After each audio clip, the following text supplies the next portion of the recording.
All right, we are live now. Hello, today I do a special webinar on the subject of death and sickness.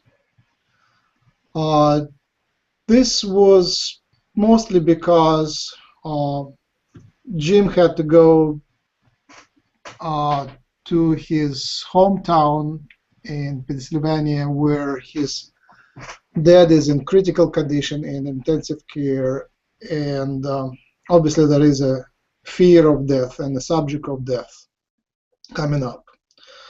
And just by coincidence, when I announced the webinar, I was about to put the date, and I just realized I already placed the date, and I read it said Friday, June 13th. So Friday and 13th, an interesting combination.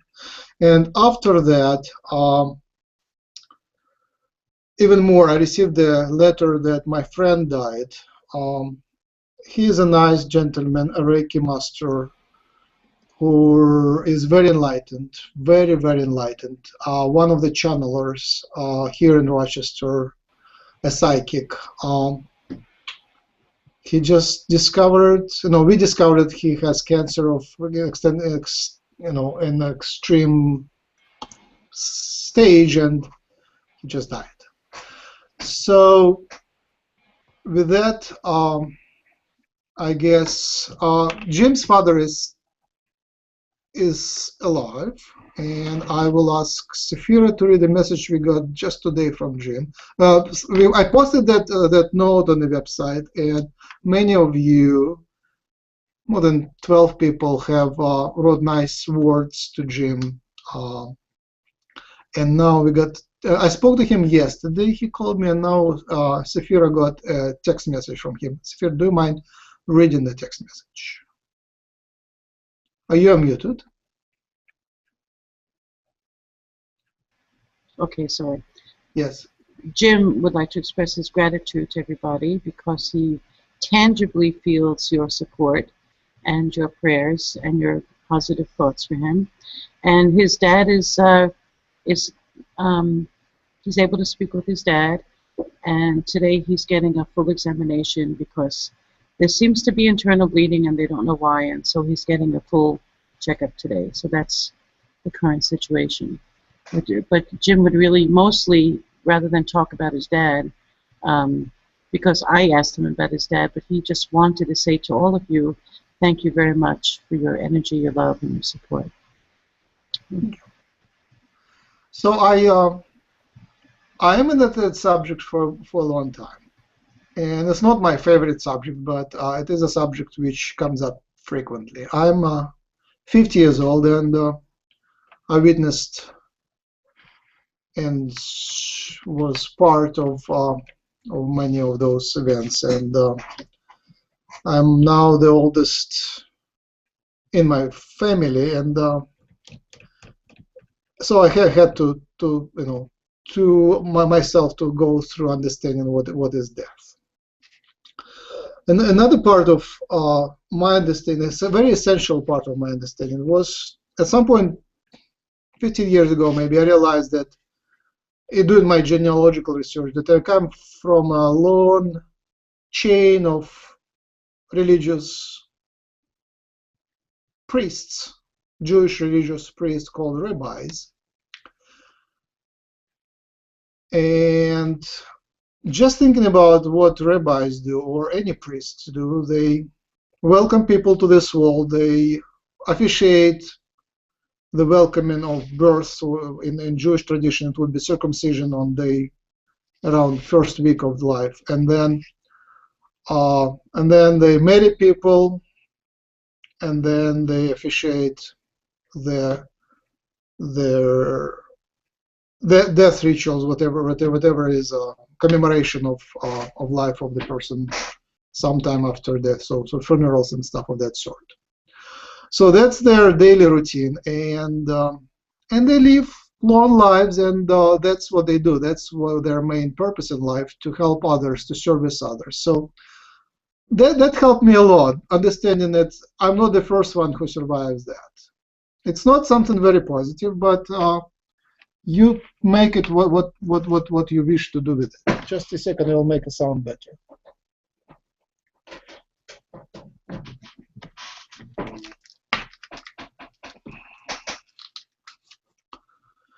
How is the sound now? Okay, so so one of the approaches, there is a lot of angles to look at death, and one of the approaches is to look from perspective of someone who faces it every day and have to get used to that. Again, any event, as Bashar says, any information is initially neutral. It is your belief system which makes it good or bad or tragic or emotionally charged. I'm not saying it's good, but I want to place it in a perspective which is proper for it. And I will start with a blessing for Jim specifically, and let's go. It would be improvised blessing.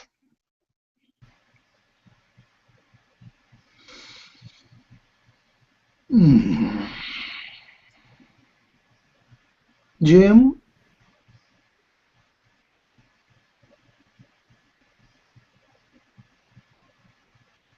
our friend,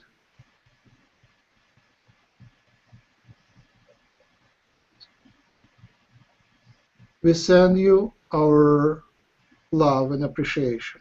We support you in the difficult moments of your life you have now. Take it easy. Don't be harmed. Do what is expected from you, but don't life to pull you down. Be like a bubble. Whatever happens, raise up. Be like a bubble and grow with whatever happens to you. Raise your vibration. Become more vibrant. Become more successful. Be a healer. Give your healing to your dad.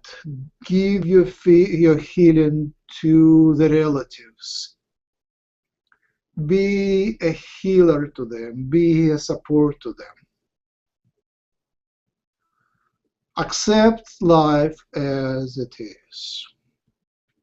Accept death for what it is. Don't let it to pull you down.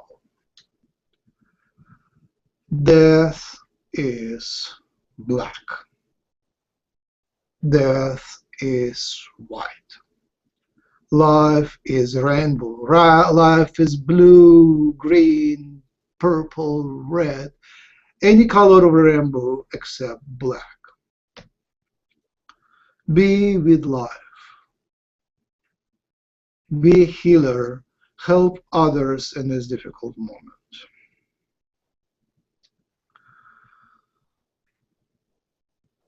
We support your belief in God. We endorse your belief in God. May your belief in God become a link to God. May your belief in God become a knowledge of God. Make this knowledge and this link become unity with God. God comes here to visit briefly this physical world and to look at this through our eyes. Help God to experience what we experience. It's not your responsibility to make everyone happy. It's not your responsibility to make your dad happy. It is your responsibility to be near, send healing and love. But that's where it stops. Be what you are. Let the death, or not the death. Let anything that happens to you to reveal yourself, what and who you are. Accept it as it is. Let it be as it should be. Let it be as it should be. Let it be as it should. Whatever happens, may that reveal to you who you are and shine brighter in that light. Whatever happens, you now will be more of yourself. The physical body of your dead might be not with you, but his soul will be always with you. Whenever he chooses to leave, that's his choice. Be near, send love, and if he wants to stay, welcome that. If he wants to leave, welcome that. Whatever happens, it's their choice, and you can provide your honest support.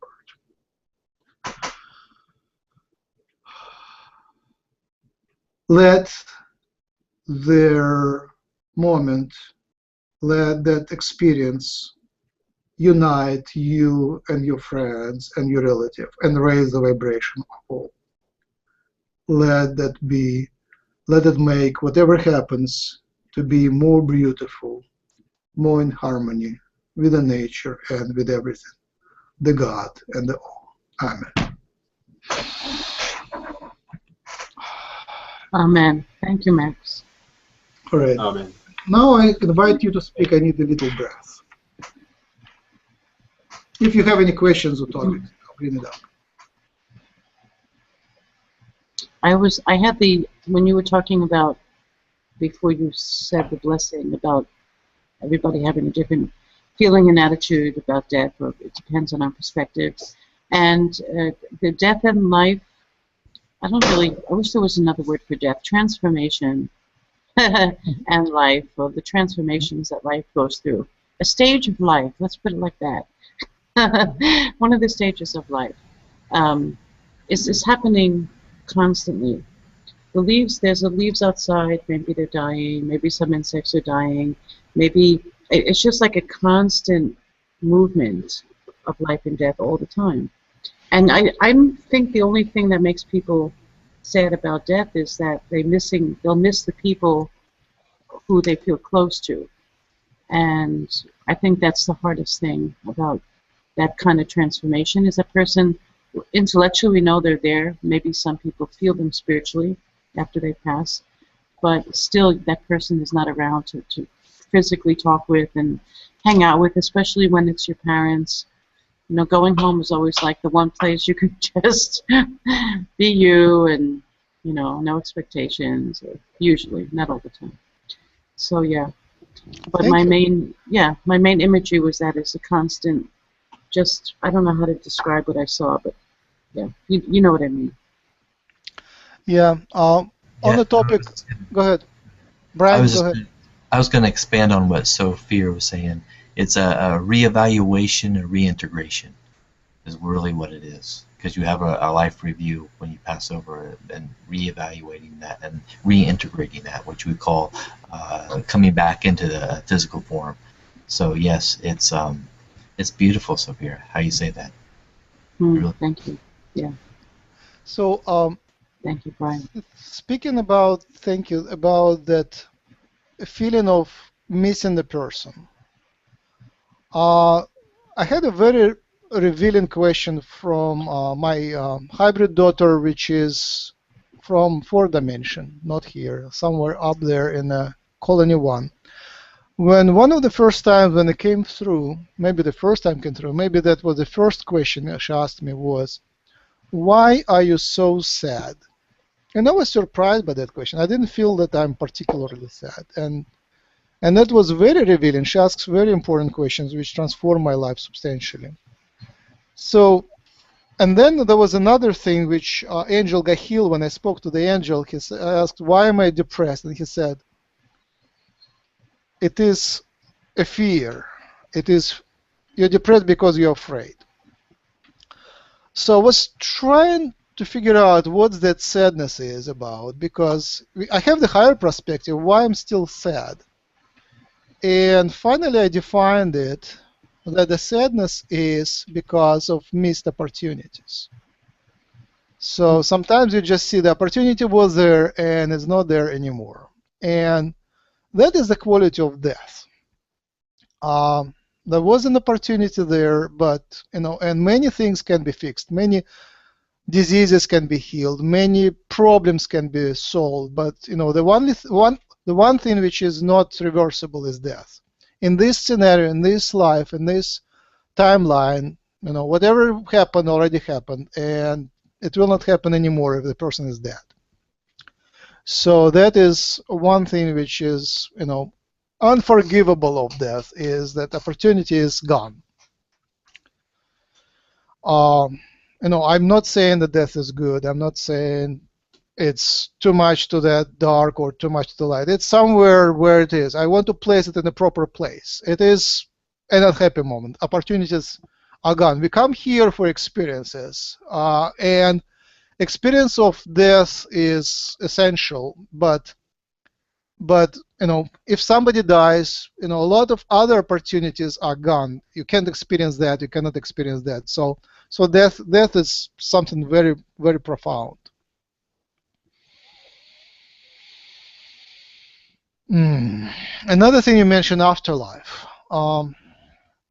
Yes, the main source of information I got was the books by Michael Newton called Life, The Journey of Souls, and what's the second name of the second book? Can anybody bring it up on Amazon so we can all look at that, if it's easy for you? Is there any computer geek who can?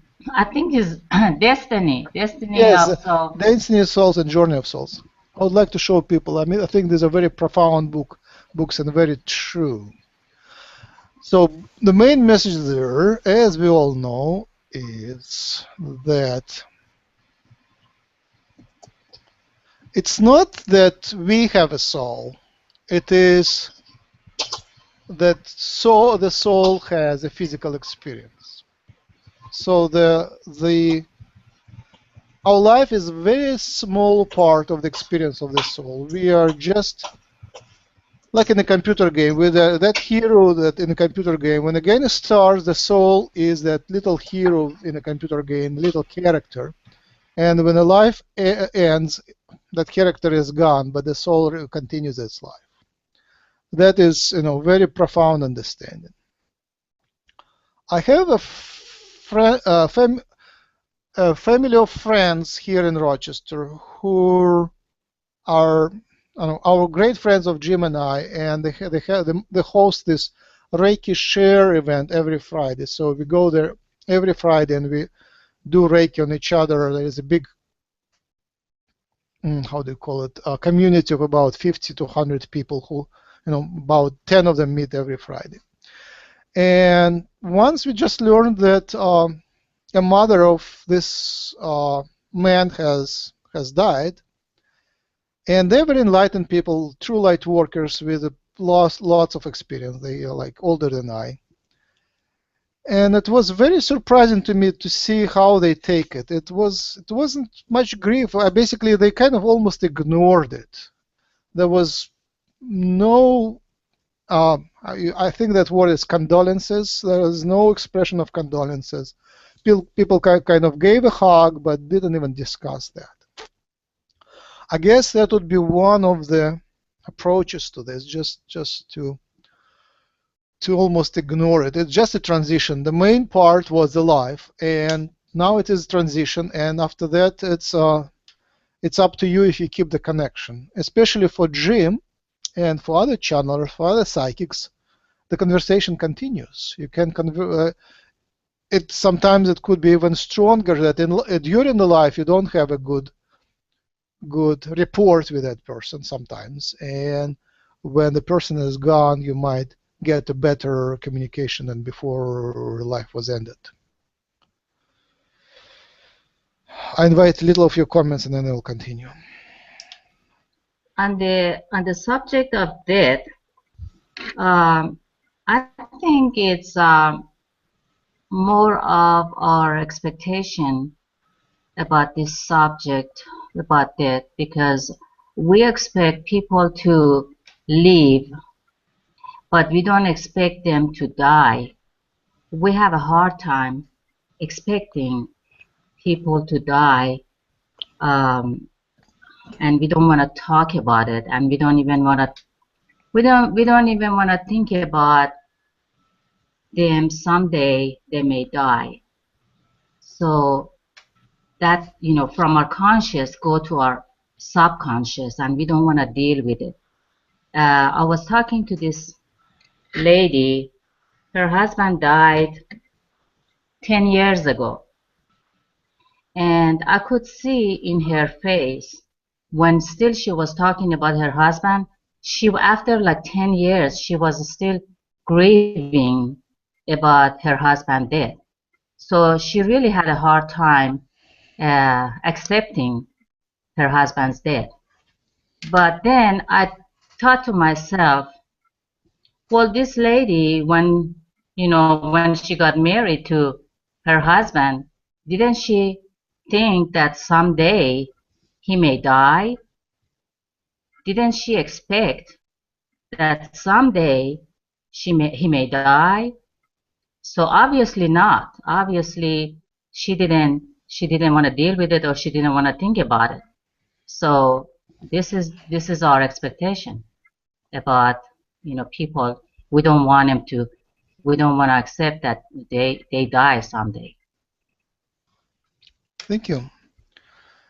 Yes, I guess it is very cultural, very much of modern culture. It's not even Western culture, it's everywhere. It is in the West, in the East, in Russia, in Europe, in China, even in India, even Philippines, everywhere, South America, I would say.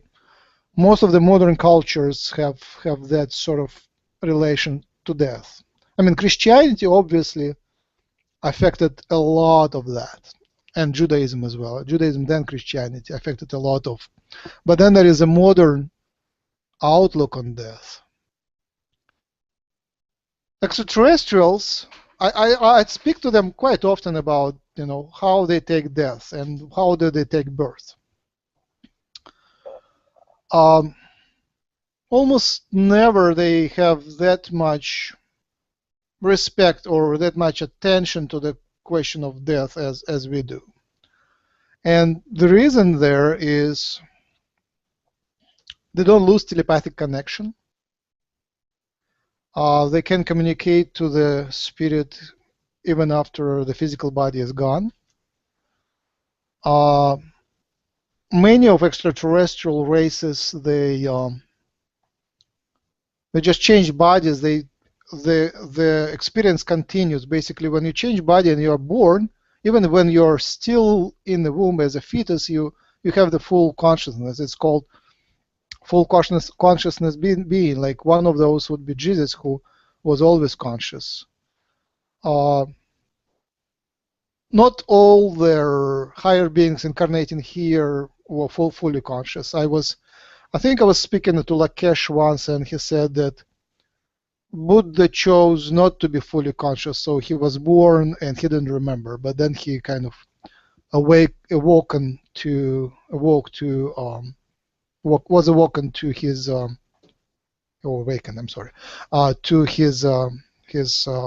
his nature. But for Jesus, he was aware of all that all the time, even during the birth. And we are not fully conscious, not at all. We are very partially conscious, and our body wouldn't even tolerate full consciousness. We can open to more of ourselves, but our body can hold only that amount of vibration, between 4 and 6, and then above 6 is almost intolerable for a human body in this environment. So yes, another experience was my another hybrid child up there. I had a conversation with him while he still was a fetus in the womb. He was channeled by through Jim, channeled to me, and we had a conversation, and that was very profound. When you can speak to a soul of the fetus and understand that it is a very adult soul, it understands everything, you have a completely different look at life and death. That was very profound. And obviously I spoke to several spirits after that, again through channelers and medium, or before and after that. So that was also very profound. That is the nature of Spiritualist Church in America. If you haven't been to Spiritualist Church services, just Google for Spiritualist Church and come to their service. It is a mediumship service, a mediumship. The main part of the service is mediumship, where the people sit in a circle, typically, and human discarnate spirits, the spirits of human which are not physically with us, come and speak, usually relatives come or friends, and they speak and deliver messages. And that is also very profound. Another thing is, I have several books of communications from the other world, and these are very well documented communications. The longest reported phone conversation was a phone call from the other world, which lasted for half an hour. The person died, but after a few hours after death, there was a phone call, and another person, live person, received that conversation after the death, and he didn't even realize that he's speaking to a person after death. Or maybe it was multiple realities. But basically, there are phone calls when people call from the other world and speak to their close ones through telephone. Usually it's very short, but it's very profound. There are some recorded conversations, and most of the evidence comes through hospice workers, nurses who deal with the death daily in their medical institutions, and many of them are psychic, and they can see spirits coming and meeting the person when the person leaves the body. And it's very formal, it's quite structured, it's a very standardized way of transition, and very well studied and documented. And sometimes the person leaves and they by some reason give an extension and they come back and continue. So it is a life after death sort of experience, or temporary death or something of that sort. I witnessed my own, had my own experience, couple of personal experiences which were very revealing. One was with my very dear older relative. We were in the room, and she was just laying. Oh, I wasn't present there. I was told the story afterwards. So I wasn't in that room at that moment, but I came soon after. So what happened when I was visiting? These are two old sisters, like 80 years old, around 80 years old sisters. So one of them said to another that literally she said, "They came after me. I will go now." And I see them and say hi. So she already saw the welcome party of spirits who were welcoming her for transition.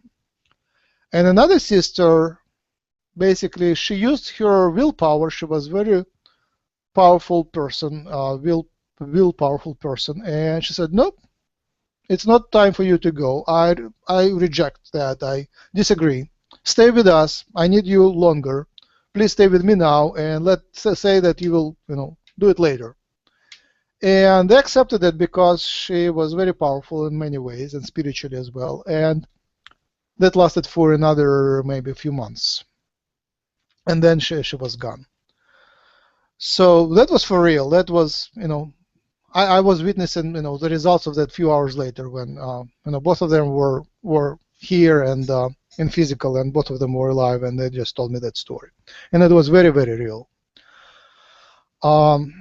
Another story about afterlife was I mean, that's a scientific question, but it's also a very practical question, is what to do with the people who are, it's called like vegetables on artificial life support. Are they still there or not? Is their soul still there or not? So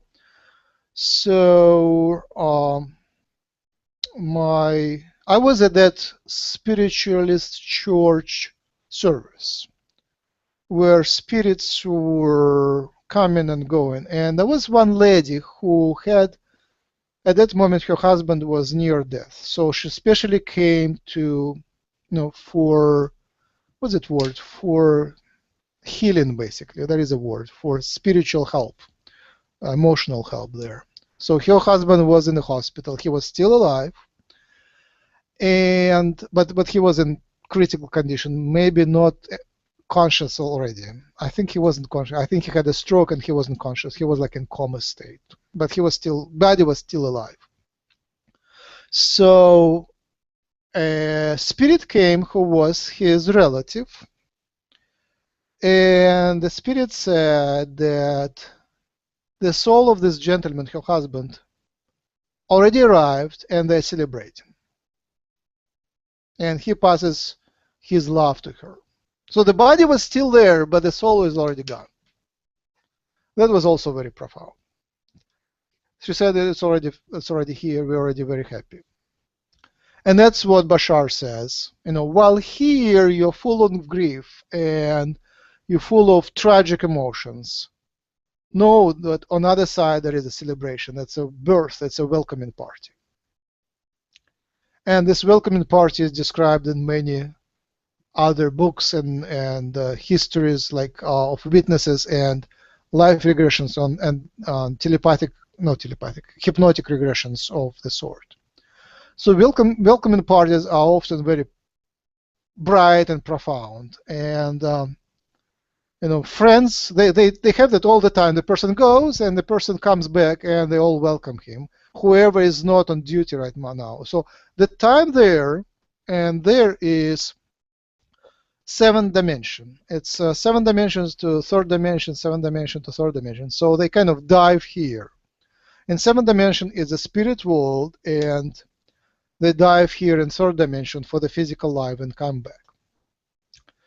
The time there is different, but it is linked to this time. Let me draw you a picture. So here it's linear, more or less. And there it is not that linear, but there is one-to-one correspondence. Let me show that. So here is linear, and you go from here to there. And time there is different. It's much more flexible, but from here, time point there to time point here, there is one-to-one correspondence, more or less. They can look up, they can see a little bit ahead, and the farther ahead they see, the more diffuse it becomes, because there are multiple timelines and multiple choices. You make choices, so actually your time is fixed here, but at every point you're making choices, and so it branches into multiple branches. So they can see some of the branches, but only rarely, like if there is something really fixed, these branches converge. So there is some convergence. So they can see a very essential point that is predetermined, pre-chosen from you. But it's very rare, and also that can also be flexible. It can be predetermined, but there is so much of free choice and so much involvement of higher beings which can change the whole scenario. So it's not fully predetermined. It's kind of probability-defined determination. Okay, so why do they, even on 7th dimension, very spiritually high dimension, why do they have that one-to-one correspondence? So from here they kind of arrive to this life, they live the life, they live the life, then they leave from here, return back, and they have the time there. Why is that? I will invite your insights if you have any.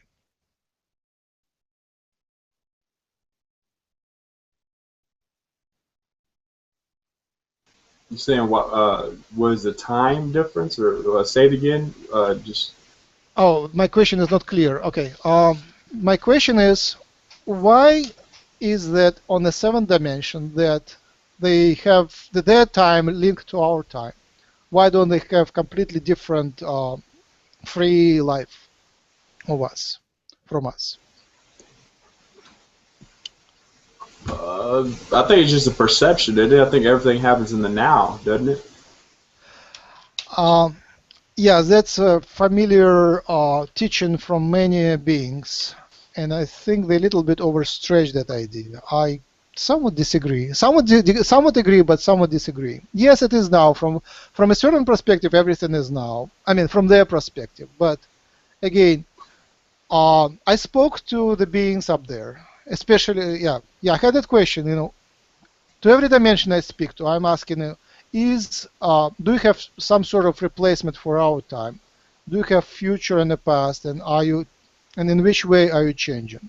And especially, like most of my conversations about time war with Lakesh, he has a nice perspective on that. So the answer is, or the question is, why do they have the time linked to ours? Like our now corresponds to their now, and then sometime later, our now corresponds to their now. Why is that? Do you have an insight? Yes. I've been told a few things. Some of this has been from Roxy, some of it from Nick. Yes. Some of it from personal ET friends as well. The way I've been told and kind of understand it is that time is kind of like a squiggly line, like you've put, and we've as the humanity have grabbed the edges of it and stretched it into a linear perspective. But our stretching of it doesn't actually affect the shape of the time. We just perceive it in a different way, and each of the lines they're kind of like hundreds and thousands of different squiggly lines that overlap at different points, so that we'll always be crossing in between different timelines and making the options, kind of like the arrow symbol that you've made at the bottom on the linear. Yes. These lines will also cross to other lines, and then they will feed back to the linear timeline that we are perceiving at the moment.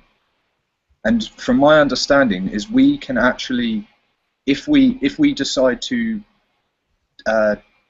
choose not to believe in linear time, we can choose where we end up on the line. So we can go back to past life in this current form. So we can go back to our child memories and pick out things that we've done, maybe an option that we wanted to choose, and we can take bits from that timeline that we may not have actually crossed into, and still feed the information back into our current form. I imagine it kind of like a spiral that just keeps crossing over itself and never really has a definitive ending.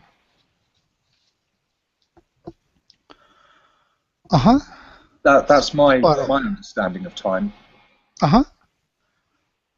Yes, it is a valid perspective. Yes. What I wanted to point out is when I speak, illustrating what you said, when I speak to the people, 4 dimension or 7 dimension, basically. That's most of my conversations are with the 4 dimension, and there were a few conversations with human spirits which are now in the 7th dimension, the world of dead, of discarnate spirits. So they say that the reason it's designed for them this way is that they also have a learning experience. Basically, it is for them. They also don't know the future. They also play that game of learning. So the learning experience happens not only in 3D, it happens in 4D and it happens in 7D. So friends in 4D, they also don't know what will happen. They also have free choice, and they can influence things, and they can see a little bit of our future, maybe a few days ahead, but they're not permitted to know much further, because then that learning experience is not as, what's that word, vibrant. That would be a nice word. And the same thing with the 7D, like the spirit guides, they know a little bit of our future, but basically they live and they play that game as we play it. Although they're not here in physical, the spirit guides have huge influence on the events in our lives. And again, they don't know the future. They know a lot more, but the future they don't know. They have a lot of other knowledge, but they play with the cards they get. They play the game, almost our game, although they have a lot of influence on random events in our lives. That's their main influence. So when the person dies, the physical body is gone. The etheric body, basically, or as Bashar says, the template body, is something which is used for the live beings to attach. It's like a placenta. You know what placenta is? There is a fetus, and there is a placenta. Placenta is something which is like an egg surrounding the fetus. So when the baby is born, the placenta is gone and trashed, but it is a live part which kind of provides all the life environment for the fetus. It's not part of the mother. It's not part of the fetus. It's intermediate temporary device, live thing. I don't know if it's conscious, but it's a live organ which is designed to provide the interface between the baby and the mother. So the etheric body for a human is like a placenta. For the soul to interface, it is an interface between the soul and, I'm running out of white paper, but basically here is the human. All right, here is a human, and here is the oversoul, and its branches, like it is a tree of life. It branches into multiple branches. And there is a vortex of individual soul which has individual consciousness. It's you or I. It's individual person. So you would be different from I. You can be even on a different branch. Okay? So that soul is attached to a physical body through etheric body, which is a placenta in a sense. It is also trashed after the death, but it kind of lives longer. So that's, that is interface between the soul and the physical body. And chakras are playing essential, these are vortexes, essential role in communication between the soul and the physical body. So physical body is gone, placenta is trashed, but the sort of image of you remains with the soul forever. And that is the soul we communicate with during hypnotic regressions, hypnotic sessions, or through when it is a channeling of spirits or mediumship work, or sometimes they just come and I think it's called a partition. Sometimes they come as physicalized ghosts. Yeah, ghosts also. These would be some of these ghosts have never came to seventh dimension. They remain in this template reality in our world, like in third dimension. But sometimes the souls just visit here, like the souls which meet people after death. These are kind of the souls, and these souls, they can take any shape they like, but they choose to appear to humans in a way they can be recognizable and welcome. So in most cases they come and as their best time in their life. They come and people see them. So this welcoming party, the angel, not angels, more like discarnate humans, the human spirits which come and welcome person after death, they would appear in a shape people would recognize them, and typically they wear something with, like white lawn robes. That would be typical, but not always. Sometimes they would wear a normal human dress. Let's continue the conversation. There is a lot of other topics. The study. In this seventh dimension, there is a lot of study happening, and they take some sort of. There are some sort of classes, and most they have collective lessons and they have individual homework. So in collective lessons, basically they discuss the experiences of past lives, and in homework they replay the scenarios. So yes, the opportunities in this 3D life and this physical experience are lost, but there in 7D they can replay the same scenario, and that's what they are supposed to do. That's what they do. They take all the opportunities which are missed here and replay them there. And again, it's not automatic. It is their choice. It's their conscious choosing, free will. There is which scenarios to replay and to be part of which of the scenarios. I invite your questions and comments. I got it. The lady goes first. I just want to ask you a question. What do you mean when we are here if we miss some opportunities? Oh. What kind I of wanted my mother to opportunities? visit. I wanted my mother to visit America. When she died, she never visited America, so I missed the opportunity to have her experience my life here, which is completely different, very different from my life there. Is That's an that opportunity. really, yeah, that's opportunity. Is this really the most important opportunity in your life that you really, really, really, really want that to happen? At the moment, it was a big part of what I wanted to do. Mm. So, and then we'll get to play that or see that in the 7th dimension? Is Yes. that what you're saying? Yes, yes. And you're gonna be, you will be part of it too? I will decide To later. see that? I will decide later. I don't know.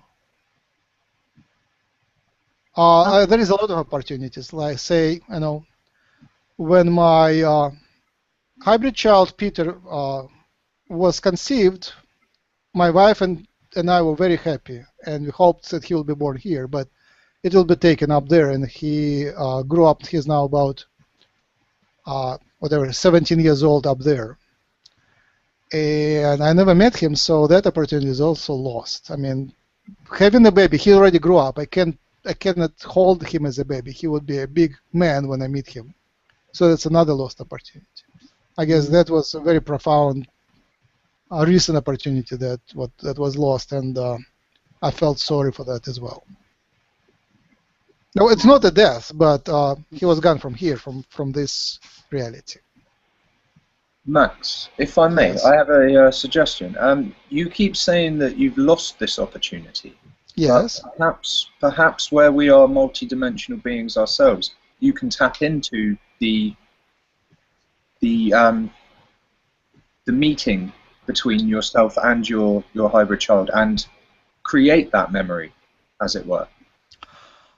Create. Yes, I understand. Where you are a stem of a larger oversoul, surely you can connect into one of your other aspects of self that is taking care of your hybrid child up on the colony or wherever he is. Because in my understanding, it would be an aspect of yourself that is looking after your hybrid child, wouldn't it be? I hear what you're saying. It is a possibility, yes. I was just thinking when you were talking that we always like to refer to ourselves as a branch off of our oversoul. The idea of ascension is to become your highest self, which is the main focal point of your entire oversoul. I hear you. So I kind of think we're looking at it one-sidedly. I hear Sometimes you need to think that you are actually your oversoul, and all these extraterrestrials that you speak to, all the angels, all the ghost spirits, are connected to you, but they are branches of you. You're not a branch of all that is. All that is branching from you. That's a nice point. I accept it. Awesome. That's all. I wanted to bring up something I learned from dogs. That was another experience. It wasn't that profound, but it was interesting. So we have hey, Corley, you wanted to say something. Corley, you wanted to say something. Corley, I'll mute you. I think. Okay, thank you for muting. Steve, you wanted to say something, right? No, sorry, I was interrupted. My computer is not working. Sorry, I'm listening. Okay. Steve, you wanted to say something? Just a suggestion. Has anybody seen the new movie that came out called Edge of Tomorrow? No. I've seen it. Yeah, it brings real clarity about the importance of your single soul fragment of your oversoul, because you have multiple soul fragments that are living simultaneously, that are having their own experiences and their own lessons. Now, in this life, as a fractal of your oversoul, you have your experiences and your lessons that you set up. And so some things that some opportunities that you really want to achieve and happen sometimes is not set up in this experience because of reasons, because of this single pathway that you're taking. But as soon as you think of something like, hey, like maybe doing something else that you might have missed, there's another soul fragment that's living that is experiencing that. And once we're able to tap into that, once we raise our vibration high enough, we'll be able to tap into all of them soul fragments. So therefore, you can connect and go to that other, say, in a sense, missed opportunity in this fragment of your soul. But it's your oversoul and your higher self will always keep creating soul fragments of opportunities and experiences that you say you didn't experience in this fragment, in this soul fragment. So therefore, you're really not missing out anything. It's just in our perceptions now, we're limited. But that's what we're doing. We're transforming into becoming fully conscious, crystalline bodies, where we're able to see where we can lay the film strip on the table and go to any one of them soul fragments we want to, where we can see the whole projection instead of just seeing one piece of the film. So in my sense, you're really not missing out in nothing. Life is now. You choose your lessons and experiences, and when we get to that higher state, you'll be able to do all them opportunities that you wish to do in this life. It will come. That's what's happening when we become fully conscious. Have all of our chakras open, have all of our senses open, have all of our abilities open, and where we can do miraculous things, man. That's what we are doing right now. I have a question. Yes? Can you still do this while we are in the physical body? Seems like we have such a short time here and such a long task. There's no time. Everything is here and now. Keep reminding yourself of that every moment you can. There's no short or long time on this world. It is just every day you wake up and you're telling yourself a new story. Your whole life is memories. Doesn't mean that's not real. But understand that it's all happening right now. And if you prefer something else, then you have to make the changes within your own belief structures. In fact, time speeds up when you enjoy yourself and you're doing what you love, and time seems to slow down when you're bored, and so it's quite an illusion how that plays a trick on you. Yeah, it's kind of... The more you follow your excitement, the faster time goes by, and then you actually start healing and growing younger. So if you really want to follow your excitement, you're actually going to stick around longer. So if your preference is to leave Earth, then don't follow your excitement just to be depressed. That's a good idea. One thing I learned today in that relation was I was hearing listening to Treb's channeling, a private session, and there he said that it is our third chakra, a solar plexus chakra, which is responsible for time. And when it is strong, you're in peace with this third-dimensional time. And when it's kind of repressed, then you become out of sync with time and get in all sort of trouble. You know, for me, it was the whole life I've had real trouble getting on the to the train when it's supposed to be, especially if it was a daily train. I was always like 1 minute late, and the train would be leaving, and I would be like late to something important. So for me, time is quite real, and now I have a nice Google Calendar which reminds me, and a phone which has all this. It has a pre-programmed times there, which like, you know, wake up kids, now time to send a kid to bus, now the time to send a second kid to bus, and blah blah blah. So I'm in much more peace with time, and this webinar is also timed. So this is I'm in much more peace. I understand it is illusion, but it is a powerful illusion. The excitement at that moment was to make that train. There's nothing that could have stopped you from getting there. I understand, yes. It's a very powerful illusion, and I guess that's the nature of 3D experience, to master that time thingy. And obviously you can control time in strange ways, but you know, successful people control it in a very successful way, and unsuccessful people control it in another way around, just to get harmed by it.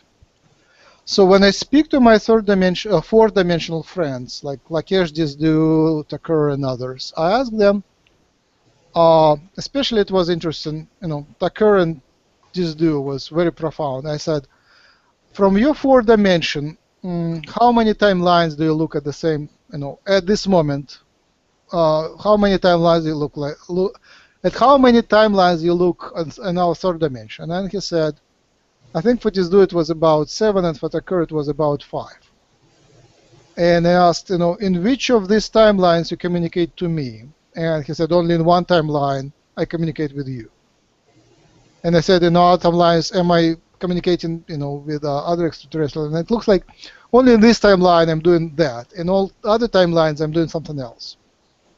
And other than that, you know, they are not allowed to disclose what we are doing in other timelines. So it's all like taboo. That's what we call parallel realities. You know, the choices, exactly. Yeah, because if we started talking about all our parallel versions of ourselves on the planet, then we could start being held responsible for their actions. Just like on Jet Li the One. Exactly, but the thing is, that's going to be the future. That's why crime will end, because everyone will realize that they're committing crimes against their own selves. Why that's why it's always the most important thing is love thyself, first and foremost. Well, first and foremost, definitely. Creation of the universe.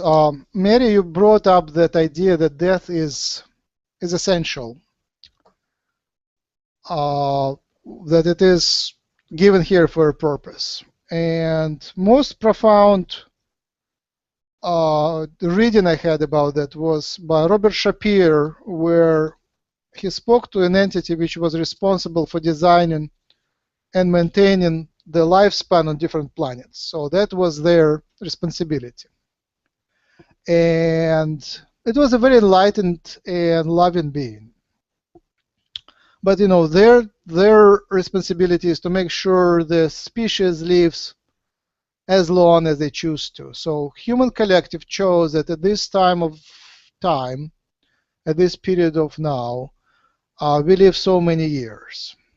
And somebody like, you know, dwarfs or gnomes or fairies or someone like that kind of service energies, they are making sure that we do that, we live so longer and not much longer.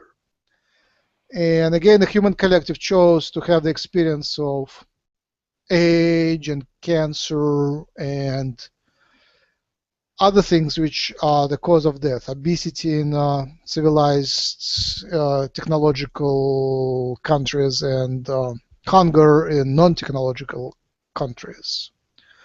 So for me it was quite profound to understand that it was a choice. That even the way of death, even the length of life is a choice. Another profound understanding for me was to imagine how people die. What do they think when they die? And in the movies, we see mostly the death in action, death of violence, which is not exactly reflective of how it happens in real reality. There is also an image of an elderly person dying and surrounded by family, loving family, and holding the hand of something and saying something profound. It's, on my experience also, it's not very typical. What the deaths I experienced or observed, the people before death, they didn't have something profound to say, and they weren't surrounded much by family, because really family, they can't be there all the time.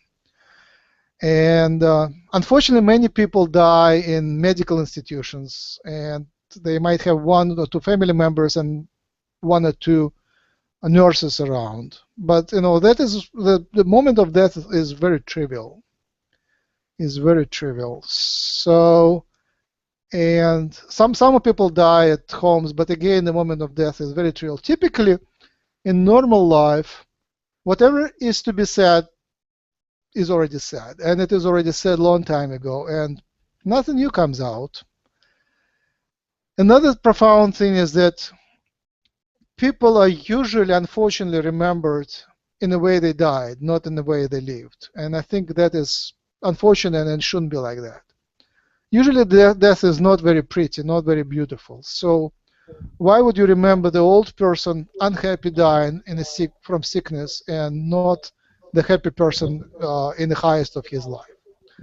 So that is more the thing I'm preaching mostly, especially during funerals and meetings, how do you call it, gatherings after funerals. I guess I was quite lucky, Max. Even on my father's deathbed, he gave us a joke on his deathbed. Oh. So it was a very, very high vibration in the room when he left. Nice. Can you share that, or you shouldn't? It's 2 weeks ago this week. 2 years ago this week. So it's yeah, it's a little bit. The joke you shouldn't share, right? I mean, just say no. It would be easier. No, not at the moment. Fine. So the profound understanding was there was a book, a fiction book, historical fiction about King David, and he was dying, and there was what he was thinking while dying, and you would think that the famous king, very powerful king, would think something important when he's dying. And his thinking was, and it rings true, that that's so profound because I think it feels true, that he was just cold, lonely, and tired, and that's why he died. He was laying on the bed, and even his wives weren't entertaining him. They weren't warm enough, and he wanted to be left alone, and he just wanted to go because he was tired. He was cold, and with this thinking that I better go, he left. There was nothing profound there, but that understanding of how normally people die, I think it's like going to sleep. When you go to sleep, you say sometimes, I'm just tired, how about I just sleep? And I think that's how most of the people die these days, just from being tired to live. I have something interesting, if I could share. It's slightly off topic, but it's important about life. It's not really off topic, it's just off the topic that you were specifically on. Anyway, my daughter was in and out, and I couldn't listen 100%. But there were so many profound subjects that were touched upon that each within themselves would need their own time. But one thing Reverend Moon taught us about, an interesting concept to think about is this. When we're in the mother's womb, we're breathing through the water. When we're on the earth, we're breathing through oxygen. So what do we breathe in the spirit world? I'm asking you. I know the answer, but I'm asking. What do we breathe in the spirit world after we go to the next level?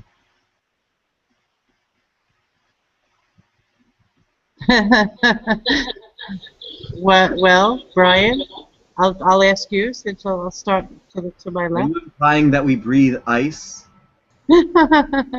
No. I'll try to make a guess at I it. feel like that's where you were going. You mean? I want to say we breathe light. That's part of it. What, Nick? That resonates well. Like, I would say emotions of the 3D beings maybe are part of the breathing. Yeah. Nick, did you want to say something? Because I couldn't hear it. No. Okay. Or you're asking what we eat or what we breathe is the same thing as saying what we eat. Well, Of what course. we breathe. Well, I'm thinking more breathing because we eat food, but we breathe oxygen. So both are necessary nutrients. But okay, so I'll just say that I'll tell you that what we breathe is love, is God's love, the Creator's love. Yes, and that comes from where? Comes from the Creator. Comes from physical beings. Okay. Well, I agree. To bask in our energy, they just want it to be more of a unconditional, positive, loving energy rather than a depressed, more, morbid existence. Mm-hmm. Yeah. So they will appear as haunted or a ghost or a goblin or something scary to a person who has issues inside of themselves. Right. No dangerous or evil spirits. Okay. That's another subject.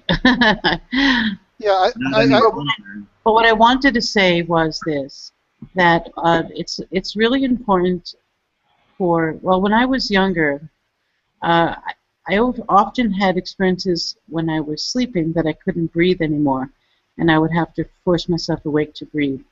And as I got closer to God, and I don't mean this in a religious way, I mean it like you're just in a natural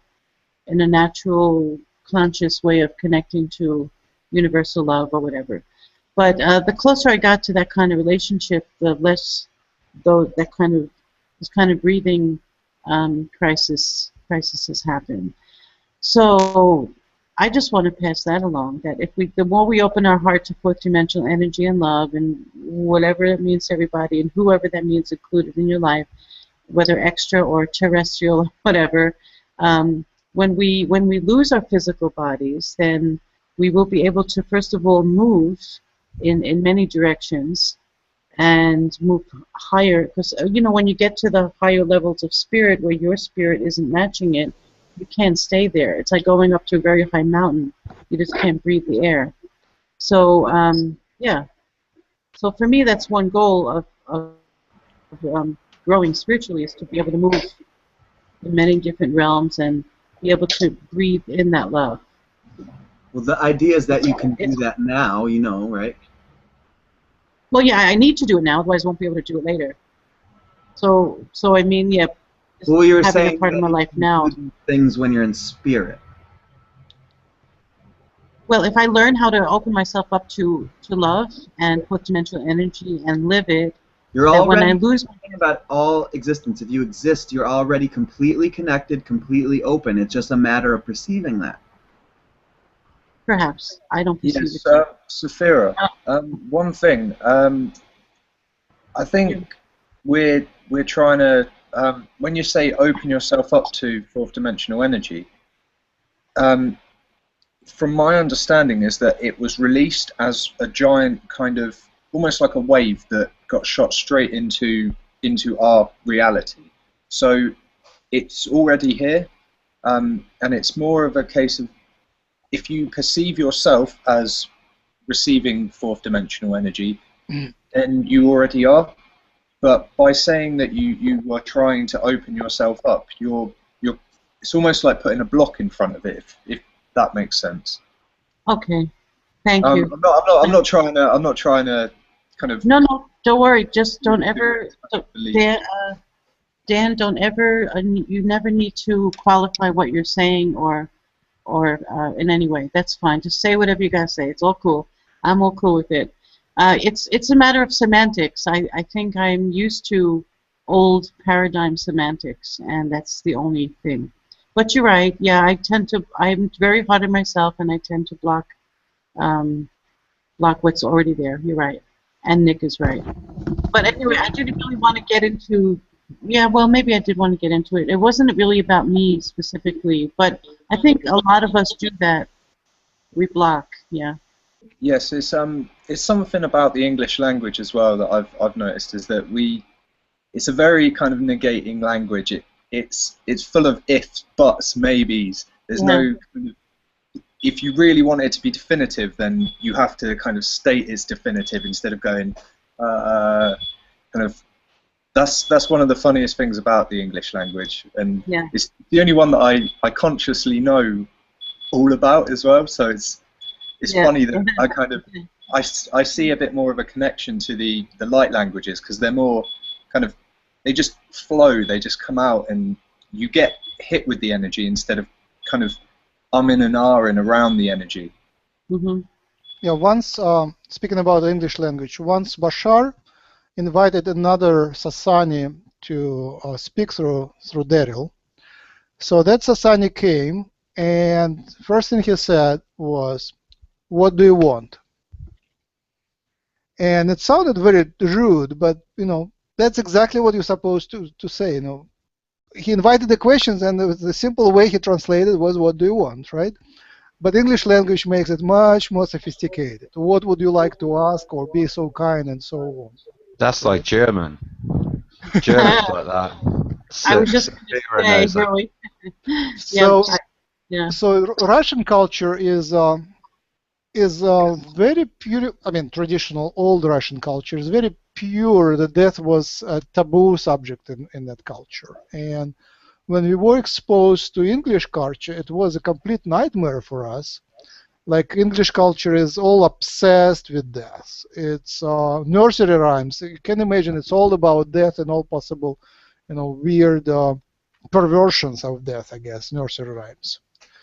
And when you read about poetry, I mean, all good English poets, most of them are writing about death. It's like the main subject of the literature there.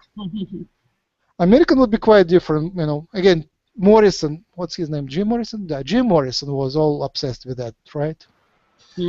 Woody Allen also. What if after every time you die, you're just born instantly on another planet, and then when you die there, you're born onto another one until you just keep viewing a series around the whole galaxy? I think some of the entities do that, but not typical humans. We're kind of stuck here. Yeah, I think interesting how when you're born on a planet, you can tap into the soul of that specific planet and experience all that is just on that planet alone. And then the idea is, once you do that in your mind, because once you realize that there's only one mind, that it's actually very simple to connect to that. Then you actually go back and want to forget it again in order to experience things again, even if you're in the same body. What I've heard is people try to kill themselves, but I died twice in this life and I'm still here. I didn't kill myself, but basically there's no accidents. What I've heard to expand on that is that we say, for example, we come to this planet, say, we come to this planet, raise the vibration of this planet, ourselves and Gaia and everything, and as we're the level going up in dimensions to a certain level, then we move on to another planet, inhabit that, and do the same thing over and over. Yeah, I mean, I know that I lived a life on, I don't know, a planet. I was a blue Arcturian, or not Arcturian. Wow, that came out. I guess I was an Arcturian too. Anyway, I was saying a blue Pleiadian. And that still doesn't narrow it down for me very much. The only thing I picture as that, with how it's described, is basically like the people, the Na'vi. Basically. But I, was 𝗪𝗓𝗪𝗓𝗧𝗧, the rider of the last shadow in that movie. I led revolution in a positive direction, but I came with the enemy originally. That's what that's how we're remembering soul memory. We tap into that. So yes, as individuality, we're tapping into that. But yes, we come here, we take physical form, we have a what you call the bubble of biology, and we're experiencing everything that we want to. That was the whole thing of this life and on other planets, was to experience as much as you can. As you evolve, then you go to other planets. And then, but the memory is always there, the soul memory. So that's what's our past life memories. Those are soul essence, soul memories. Yes. What would you call it if someone's higher self decided to stay for good, and they had a different name? How would people react to them in this planet? What do you mean stay for good? You mean incarnate and remain incarnated? Sort of, no. The idea of being born again. That you die and then you're reborn as a new person. Isn't that what we do? Yes, but what if you took that a step further? Which way? Like you literally were an actual different person. I don't understand the question. That your memories of that when you wake up, or of this life, the memories of this body, and of another. Your past lives. Talking about walk-ins. Your walk-ins or your past lives are intermixing. You're very open, so you're remembering all at once and pulling in a lot of your past lives. But so what if the higher self personality, that version of it, that individual version of it, one of the parallel versions of myself decided to, if I allowed them to stay. Kind of like what happened yesterday. Their body. Yes, I know what you're saying. When I speak to extraterrestrials, I ask them, how much do you remember of your past lives, and at which point do you remember? So, typically, like Yahyel and a few others said that they remember a little bit, but around the age of 3, they're allowed to remember almost everything. I mean, that's artificial forgetting, which is chosen by human collective, how much we're allowed to remember. But Nick, some people remember a lot. Nick, so you're saying, if I hear you correctly, you're saying that your memory, what if you let go and have that other remembrance of that life, like they took over your body in a way? Perhaps. I understand a little bit. There are some people. It was always agreement and out of love for what is best for all parties involved. And not just the two beings, but the ones they affect on the outside of themselves. Well, do you want that to happen? The movie The Skeleton Key? I've heard of that. These people, they were originally slaves and they learned voodoo, and eventually they just took over. They switched their consciousness into the bodies of their owners' kids, and then they were them, and then they kept living, and then every time they would get old, they would just do it again to younger bodies. So they kept living. And then those people's consciousness was shifted into their old bodies. That's fascinating. Maybe that's a new where we're headed, where we can be able to really do that. So the only scary thing is no longer Enoch on the colonies. Right. The only scary thing is, I guess, for humanity or for us, perceiving that, seeing that, is that if you feel comfortable but just let those around you, your mom and your family and your kids, let them understand that somehow. Explain that to them, because that's going to be a shocker for them if you did that, if you chose that. Once I was okay. You can do. I will interrupt you later. Do you want to say something? No. Right. I'm good. Once I was speaking to a Syrian lady. It was in my one of the first communications, and I asked why my scientific research is not going anywhere. I have so many good ideas, and it looks like all of that is blocked. And her answer was, I was kind of working on DNA and light experiments and trying to DNA, sound, and light, and the effects of sound and light on DNA. And her answer was that you will be working on that in the future life. And you will be working on that not as an incarnated individual, but as a will be working on that as an architect of a species. So basically, right now what Nico you're saying is, how about we design a new species, a new experience, and some of us basically in other incarnations, in other manifestations are doing just that, designing a new species from scratch, basically knowing what we got from different past lives. So right now, the Earth experience is an extreme in many ways. And one of the ways it is you're really forced, the culture and the genetics and the limitations of the veil make you believe you're here alone, and that is for real.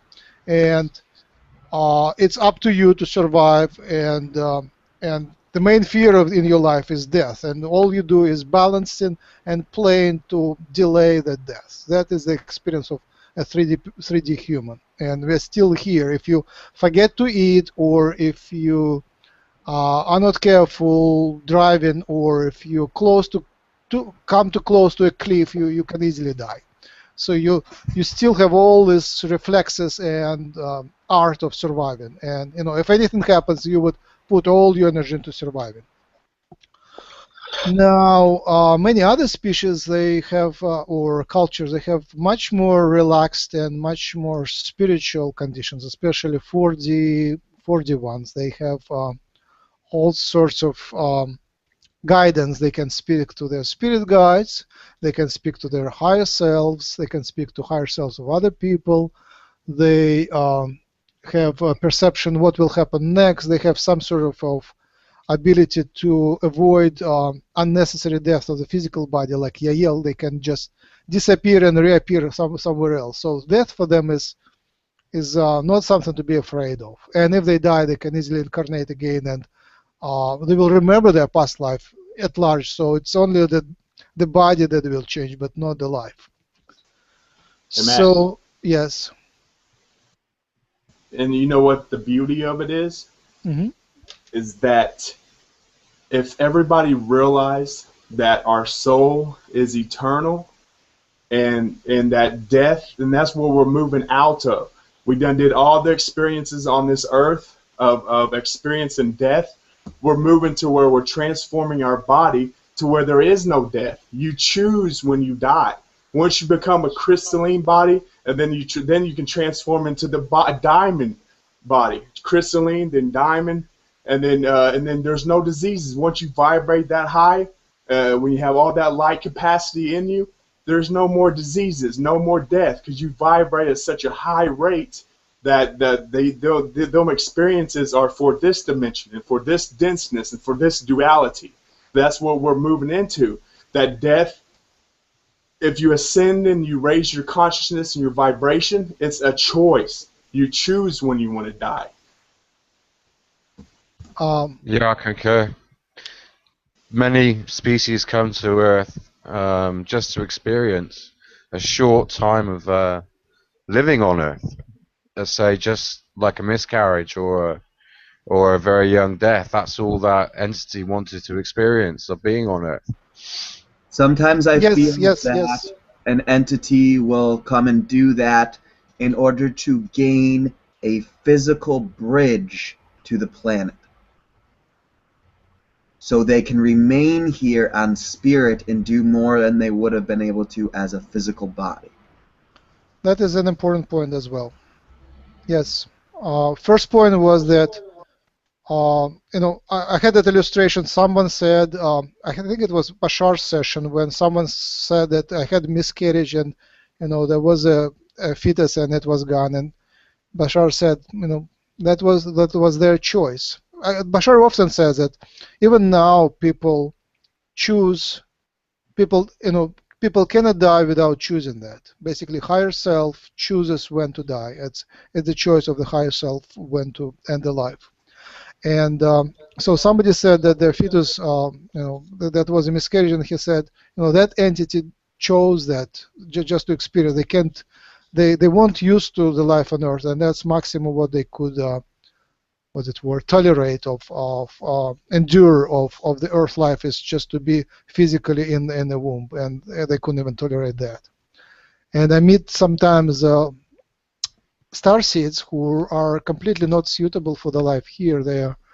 They feel that sometimes they've been very healthy and reasonably successful, and it just the nature of the reality makes them very unhappy because it's their first incarnation. They're given healthy body, nice environment so they can prosper, but just the nature of reality for them is very, very unfamiliar and unfriendly. And another point which Nick said was that it's like short incarnation as a means of travel. Say you're in 7th dimension and you want to remain as a spirit on that planet. You incarnate there briefly, but then you travel. You basically you remain around that planet and as a spirit and learn this way. I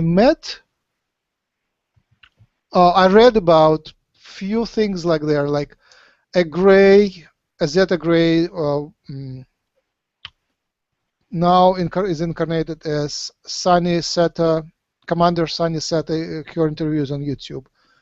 He crashed, due to his curiosity, he crashed his ship, and he didn't follow the orders, and he and several other members died, and as a punishment he was forced to incarnate here on Earth, and as a Sunny said, and she is very unhappy about the life. But I mean, you speak to a Grey who remembers a lot about their Grey existence as a Grey, so that is very true. Max, that's interesting that you say that, because I've always found that fascinating. Like if extraterrestrial, when they come here to this planet and visit this planet, say that their ship crashes, their body and they die, yeah, do they reincarnate here on Earth, or do it back on their planet? So yeah, that's interesting. Yeah, sometimes they do incarnate here. I have met, I think, maybe a couple more instances of people who remember the extraterrestrial life and remember the crash, and then they describe what happened there, and then basically they have all the remembrance, and then they live now here. Here's another interesting thing. What if one of us was physically taken on the ship and brought to, say, Era, and if we passed away and died, would we reincarnate on Era? I think we always have a choice, but because we have a fresh connection, we might have a more choice, where to incarnate. It's interesting. But before you incarnate, there is a long process of digesting whatever the past life you did before you jump. Yeah, there's something that I just agree with karma. Thinking about that in Era, something is coming. Because I had an existence on Era as a name Zach. I don't know how it happened, but I don't understand. He's not a good person. Is it a walk-in, Nick? What? Like a walk-in? Like his spirit switches with yours, or like the, you know what I mean? I had at least 7 dreams about him throughout my life, doing terrible things. Okay. It was on Era. A lot of the places in Era are very similar to the places on Earth, like schools and some cities. but their technology is higher than ours because they didn't destroy their Earth, their planet. You could call it Earth when you're on an era if you want. It's the same, cut from the same stone, if you know what I'm saying. Yes.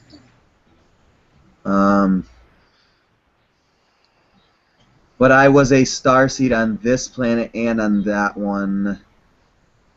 On that planet, I did my best, but okay, so in a way, I lived a life on Era and then Terra, and then when they died, they switched places in order to bring the planets together. That was human that lived on Era, could not understand the unconditional love of the planet and caused great destruction. In this world, it is painful for me to see such destruction, and it is going to cause me to become stronger and bring this world together also. If I have done it before, I can do it again. Back into balance. But Zach had died a few months ago. In our time. He was not, I don't know, he was raised by parents on Earth, on our Earth, that were abusive and drug addicts. Mostly pills and alcohol. And we switched places when we were 3. He moved there and I moved here. Yes. So I'm actually Aaron, not Terran. So you're actually taking on his personality then, and he's taking on yours. Well, I took his body and he took mine. Okay. But you can tap into his personality anytime. It's just as valid as any other. Right. I prefer not to. Right. Understand. Yes. Thank you for that. I don't know, and that memory just came back, so thank you. Now I know why I felt so different since that long ago. Interesting. Switching back to the idea of death and incarnations, and following the idea of time between the incarnations. At some point I just realized, I don't know how true it is, but if a person dies at that moment, and it seems too soon for us, one of the reasons that might be happening because an opportunity arises for a person to incarnate soon as someone else. Say there are 2 parents who are good genetically and spiritually, and there is an opportunity for that person to be born again. Why that spirit would choose to live longer as an old man when there is an opportunity to incarnate as a new person? So maybe one of the reasons for death would be just an opportunity to be born again in a favorable condition. There's also work to do in the spirit world. Yes. So maybe they go there because they can do more in the spirit world than on the earth, perhaps as well. On the right side, I'm posting some books by Anthony Borgia. Anthony Borgia was a medium. I'm not sure if he's still alive, but he channeled a Monsignor in the Catholic Church from the spirit world who was supposed to reform this Catholic Church by letting them understand what is happening in the spiritual world about life and life after death and things like that. Because this Monsignor was getting visions for many years while he was a priest or high up in the Catholic Church, but he was too afraid to do it because he was going to be ostracized or whatever. So he to talk about opportunities, Max, that he missed. So he passes into the spirit world, and then he asks for a chance to still try to reform the Catholic Church understanding of spirit and life and death through this medium called Anthony Borgia. So there are 3 books he wrote, all about death, what happens before death, and I'm talking now about the spiritual world realms, and so there's lots going on there as well. I get confused between the spirit world realms and then the ET realms because the That's ETs because it's all one realm. There's a natural mystic flowing through the air. But they talk about it as 2 separate realms, Nick. You know, like 𝗪𝗓 said you have the, or somebody It's said like you you have the talk world. about your waking state and your dream state as 2 different realms when they were the same reality. Yeah. Okay. Hi. Um, No, I wasn't trying to interrupt her. no, it's okay. I just I may be too old for some of your concepts. No, it's not that. It's just I just keep doing it so you keep. I'm trying to. I'm not trying. All I'm doing, because when I do that, I just like to recalibrate so you guys have a more simple. You don't have to think of it as 2 different worlds. They're right here with us. You have you have someone in the room with you right now, a aunt. Okay. I'm sure I do. They're always with us. Yeah. And when you think about them, they show up right away. Yeah. So the idea is not to worry about what happens when we go. The idea is how do we bring this as one world together and then no one dies. Yeah. Because I there's think, no death. yeah.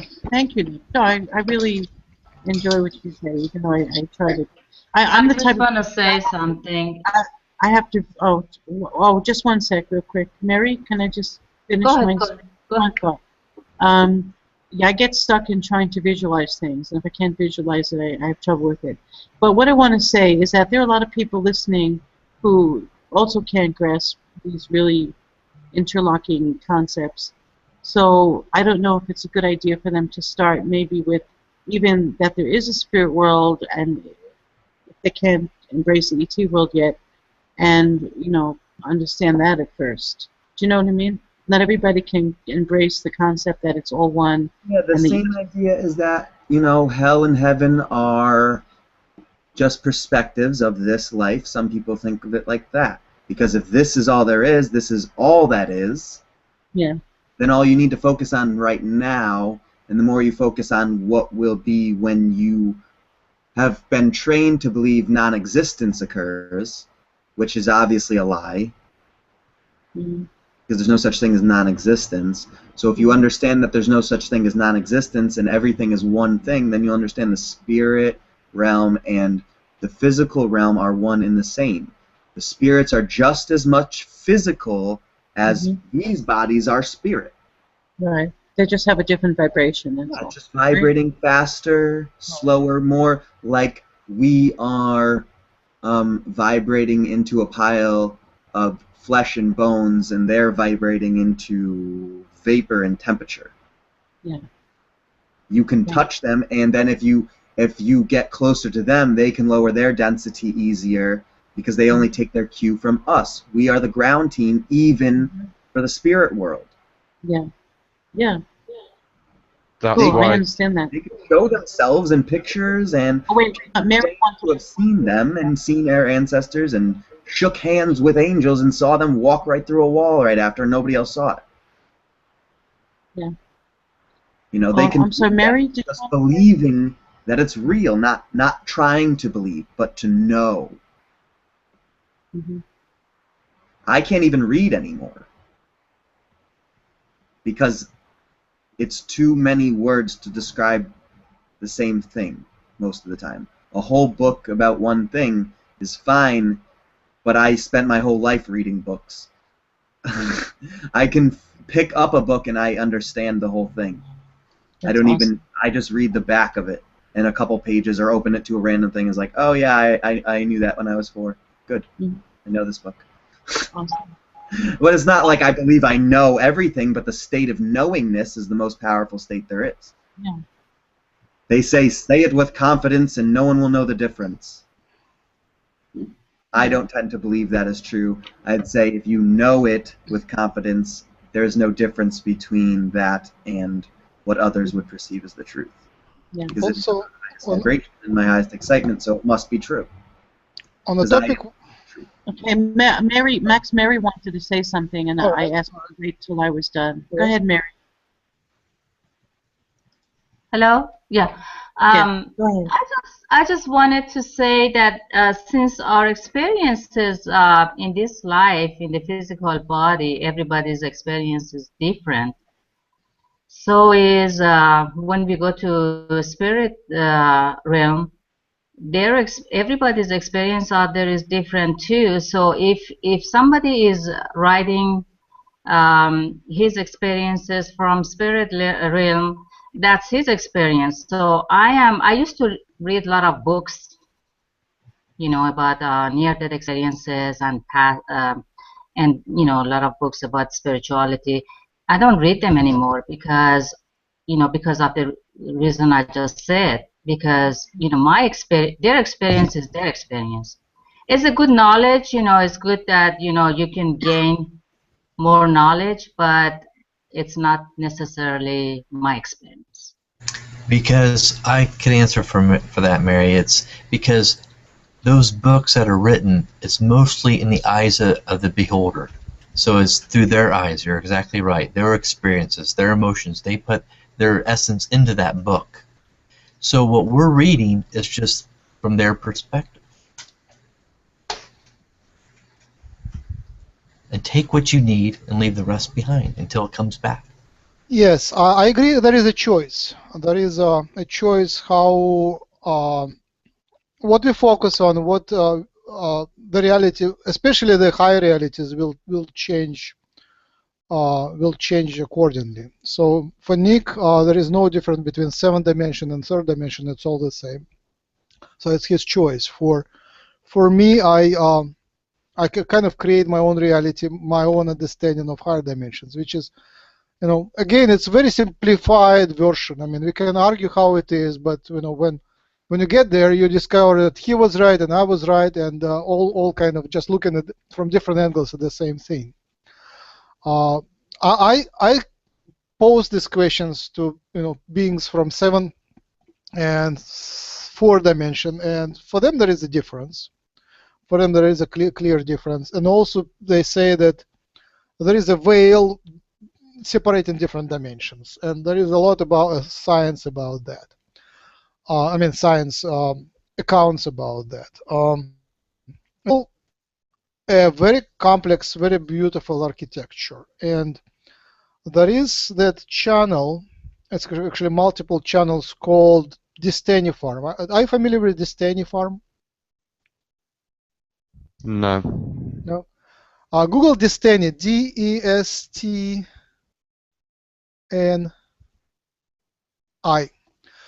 D-E-S-T-E-N-I. So there is a it's a very dark branch of Lightworkers, but they're very interesting. So they have their own philosophy. They are based in South Africa, and kids from all around the world kind of ended up there, you know, teenagers, and they channel. And their philosophy is that even our souls are trapped, and you know, here we have that trapped reality where we are in the prison, and we reincarnate. We are forced to reincarnate, and we cannot escape this cycle. Now, when we die, we get into 7th dimension, and also that we are trapped there. So when I was speaking, I think, to some of the higher beings, I asked that question: if it is true that we are trapped even in the 7th dimension, and we are blinded, sort of, the veil is blinding. So are we knowing more? Are we still blinded in the 7th dimension? And the answer was, in a way, yes. But it is all there by design. So dimensions are separated from each other by design for us to have an experience. If there was no borders, there was no separated veil, then all will be a mess. It just wouldn't be able to exist. So our existence here. Go ahead. Yes, Max, I'm just expanding on that. You're right. It's just the dimensions in between the dimensions. It's just the level of awareness, different levels of awareness, degrees of perception. That's all it is. Really, yes. You're exactly right, Max. So yes, the energies flow, and even these whales, they have their own personality, and some of the channelers channel the whales or the beings responsible for separating the realities and having this whole structure to function.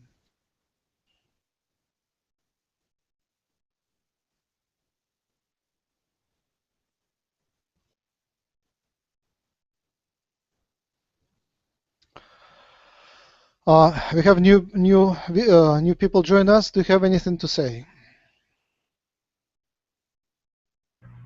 Hello. Hello. I'm just listening, and it's very interesting. Same here. All right. I'm about to wrap up. Noah, do you have anything to say? No, actually, I'm listening to you and I agree with everything you say. Actually, about the 7 dimensions that Nick was talking, he experiences the same thing with the 7th and the 3rd.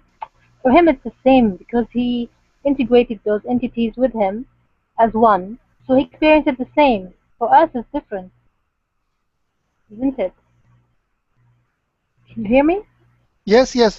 It is the angle from which you look at that, right? From certain angle, there is no difference. From certain angle, there is a difference. Like from this angle, these are 2 different dimensions, right? And from this angle, it's all the same, something like that. Yeah, different perspective, I suppose. Different perspective. All right. Before we wrap up, could you tell us our updates at the human colony up there? What are we doing? Any news from Jim? I missed that part. If you had said anything about Updates. Yeah. On how Jim was doing and where he was at and all that. No, are you asking about the colonies or about Jim? Both. I did ask both. I came late, so I don't know if you spoke about that. Okay, Jim's father is in intensive care. There is nothing changed. Jim yesterday spoke to his father, so at least he didn't miss the opportunity to speak to his father. And his family are sort of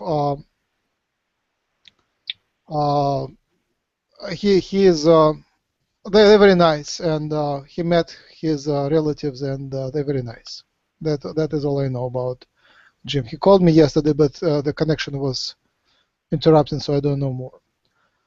Okay, I could add to that, Max, if Go you ahead. want. So, Noha and the others, Max sends his love and his appreciation for your prayers and support. I mean, Jim, sorry, did I say Max?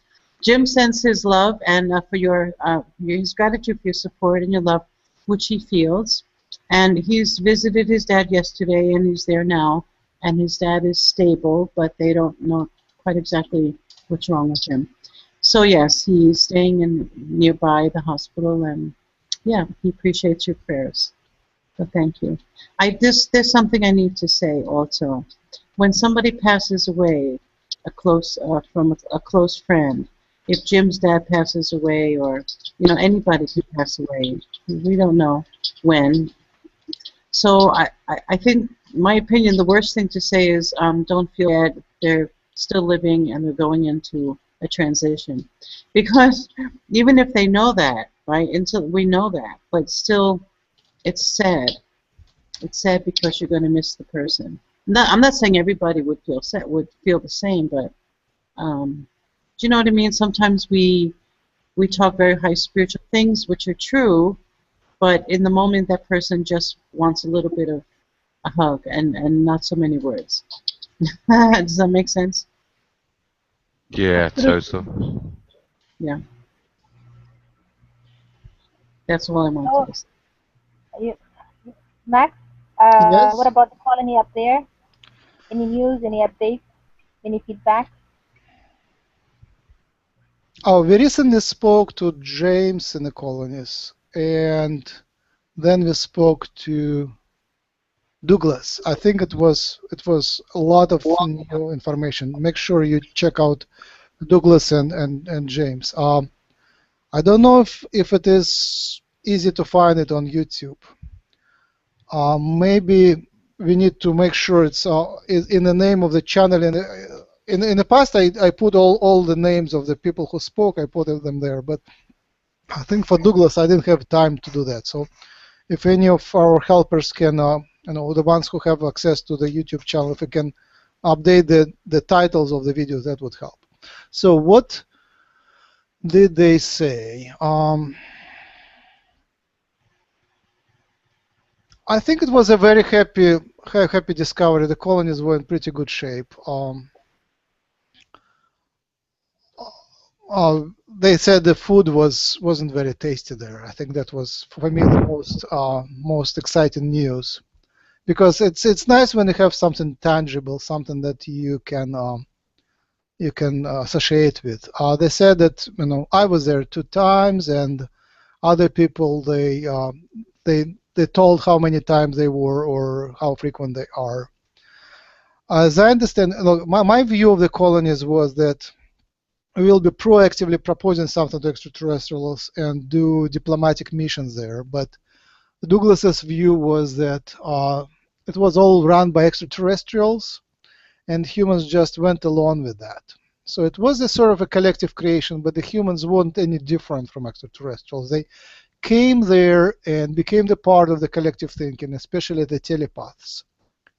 And there was no separation. It's already kind of a happy family, where the extraterrestrials are bigger brothers. Apparently they're higher dimensional, they are more stronger in many ways, so they define the pattern. So that's my understanding. So the Arcturians from a higher dimension, they rule over the thing, and everybody else just kind of enjoys the ride. That is my understanding. He is a teacher in a class, or how do you say, caretaker for the children in the telepathic colony. He said that I sense, I didn't have a chance to ask, but I sense that the time you spend in the colony is roughly proportional to the time you are absent here. So if you're there for 2 weeks, you will be absent here for hours. In the past I said minutes, but apparently according to Douglas it's hours.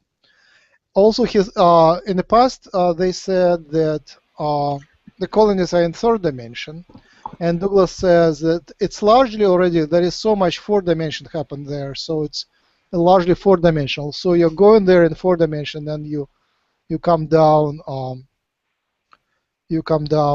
here to the 3rd dimension, and I guess the hardest experience of it all is to come back and get used back to the 3rd dimensional life. Can anybody else remember any other news? Yeah, there's many more colonies. I'm still trying to wait. I'm still trying to find out as much as I can about these other colonies before I go too much into it.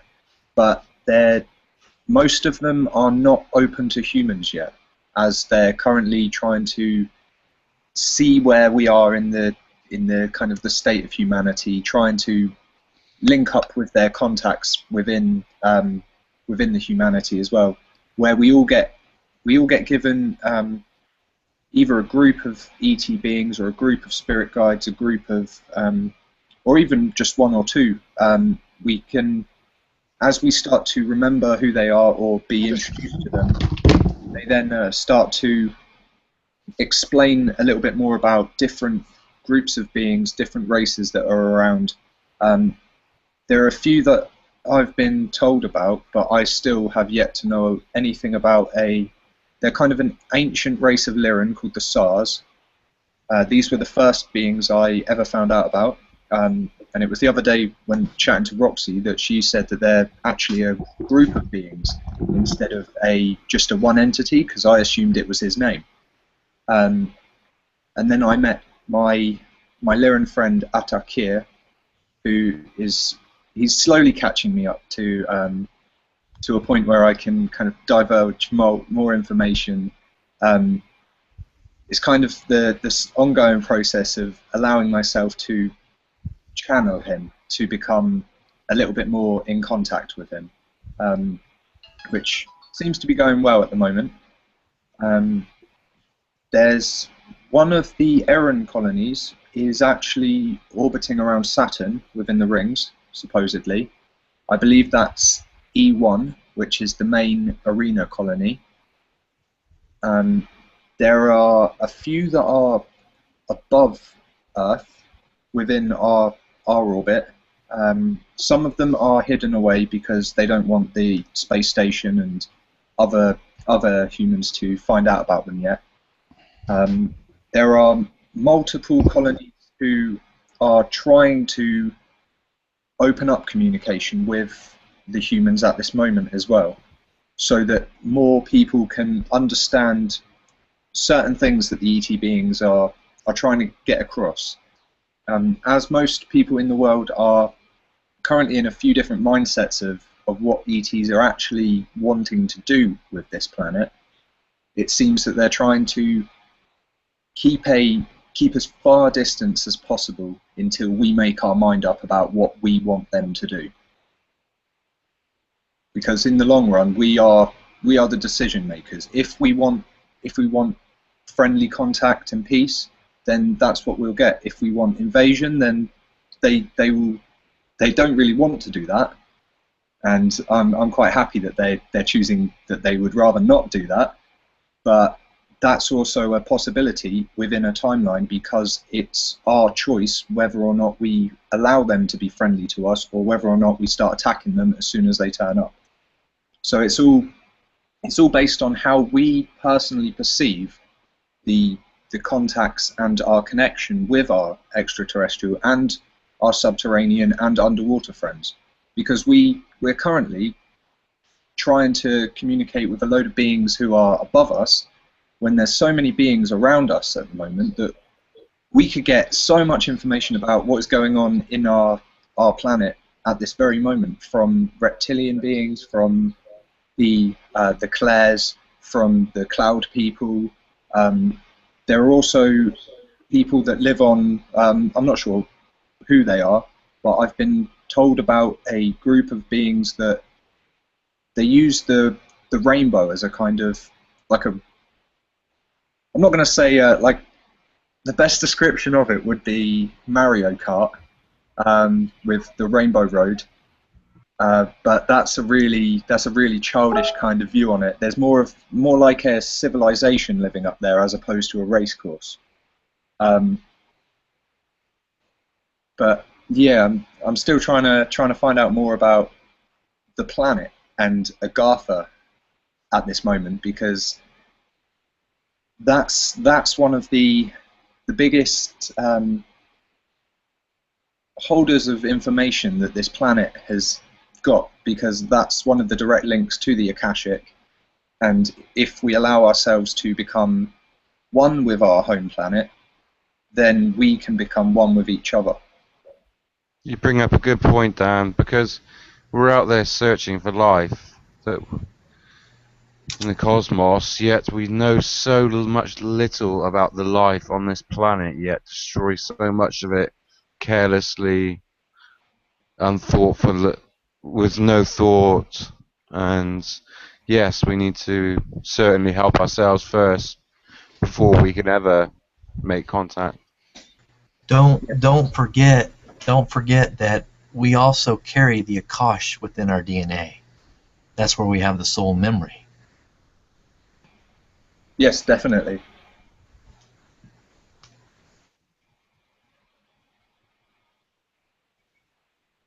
And by the way, it's very well hidden.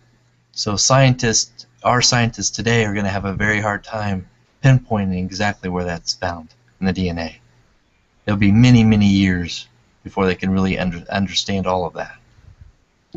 Akashic records are not in third dimension. They are everywhere. Beyond that, our DNA, Max, is actually multi-dimensional. Yeah. So DNA is an antenna. Our physical double-stranded DNA is an antenna which connects us to other dimensions. Double helix, but also has a magnetism. It's a magnetic field. Also creates a magnetic field. Yes. Yes. I personally believe that when we are raising our vibration, and we get the feeling that we are vibrating. I believe that that's actually us connecting with our DNA and our cell structures and building their vibration as well, and then we get to feel it in our physical form.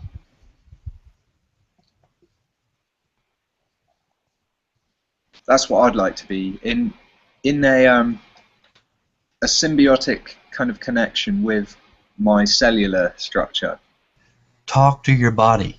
I know it sounds silly, but out loud, your body can heal you. He'll hear you. So when you say work with your body, your DNA, you remember you have command. So like your thoughts, but actually say it out loud, and your body will heal and respond to that in some way, shape, or form. Your belief is what holds it back for how soon it'll come to you, what you're trying to achieve. It's like going beyond the belief, and that's the challenge for humans. We're so conditioned. Yeah, it's kind of getting past the idea that if we get an illness, we go straight to the doctors or we go straight to the hospital and get it sorted out. Instead of going, okay, what is it that's actually going wrong? I've got a foot pain or I've got a headache. And then you can actually communicate with your body and find out whereabouts it is. You can pinpoint the exact area that it is instead of walking into the hospital and going, I think I've got a damaged leg. And then you'll be able to tell them exactly where it hurts, exactly what it is.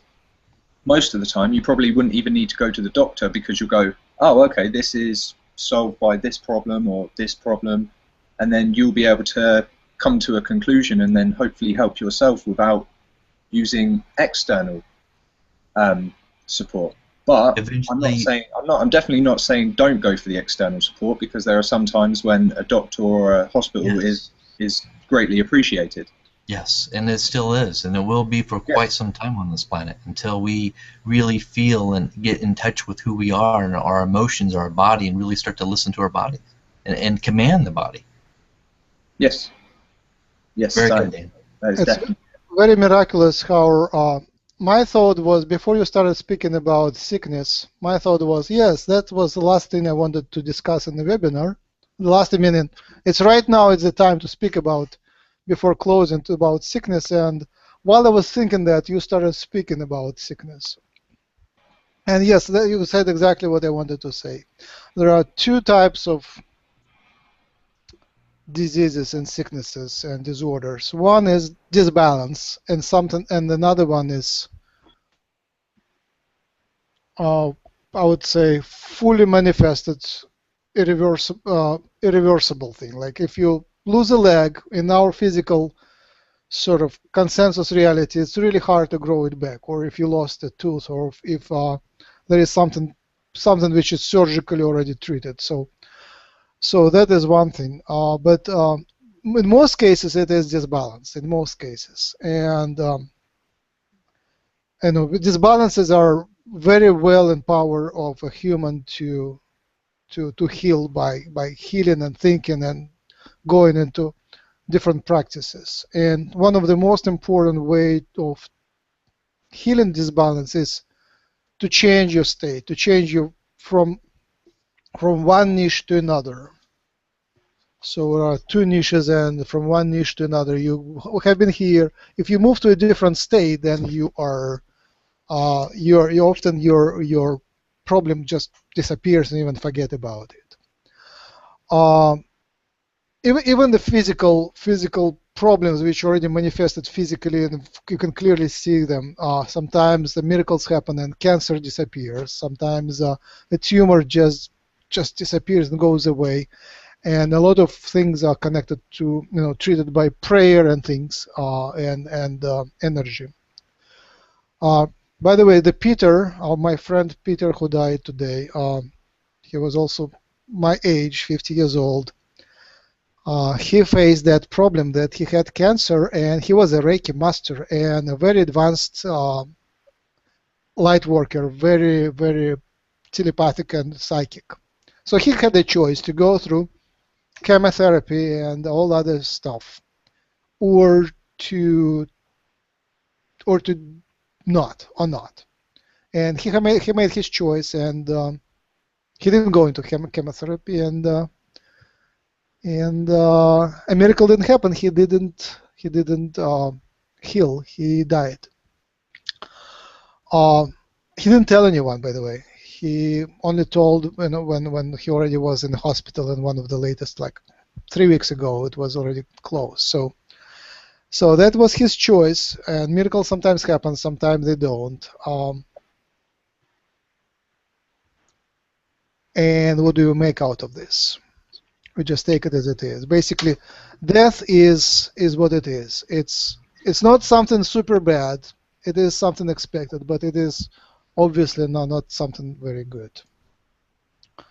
And again, it depends. It depends on perspective. From higher perspective, it is something very, very expected. I mean, people die every second on Earth, and it's absolutely expected. I have to leave a little soon. Can I just add something? Oh, of course. It's about going back to earlier about what you were saying about missing people. Yes. After they have left. Yes. It's, my realization on it is that it's because you never spend enough time with that person. That's the reason why you feel the longing and the missing of them, that you never really got to know them in the way that you wanted to, in the way that you could have. And that's one reason why you miss your loved ones when they passed away. Because usually there's regret that's tied with that. That can also play a big part, yeah. Yes. I had one of the closest people to me was my grandfather. We had a very nice connection, and he lived in a different place, in a different town, far away from me, from Moscow. And I called him once in a while, and he wrote to me often. But every time I called him, and he lived much longer than expected. Typical expectation in Russia was about 60 years, and he lived till 90. And for me, it was every time I called him, I was afraid that that he wouldn't be well, and that I might have missed. So that shadow of fear, I think, shadowed our relationship, because I guess it wasn't a big shadow, but my motivation to call him was because I was afraid that I would miss him or he would die. But I learned maybe that time or later that maybe it's nice to to block that fear and to grow the relationship based on something much more positive. So I propose to you that whoever you love, don't communicate with them because of fear of losing them, but because of some higher joy. Appreciate what is there, not what you can lose. Tell them you love them as much as you can. Just tell them as much as you can how much you do love them. Be open, even if you don't get on. Believe me. I might divulge more in the future about my what happened 2 years ago to me, but yeah, just tell them how much you love them. Okay, I've got to go. I'll say goodbye on that, so I've got to go. All right, bye. Thank you. Press, Jim, and family. Bye, bye, Saphira. I'm sorry, Rory. I didn't mean to interrupt you. I'm sorry. No, it's what was the right time, right? Yeah. But before I go, okay. I was thinking to summarize. We can't cover every topic again, but I mean about death and dying. How would you summarize? I would summarize by saying there is no death the way we think of it, and there's only transformation from different levels and vibrations and learning. However, people do miss each other, and that's valid, and that's okay. And yeah, how would you summarize this webinar, Max? Let me do a meditation, and I will try to summarize it in my meditation. Okay, great. All right, I'll do the blessing.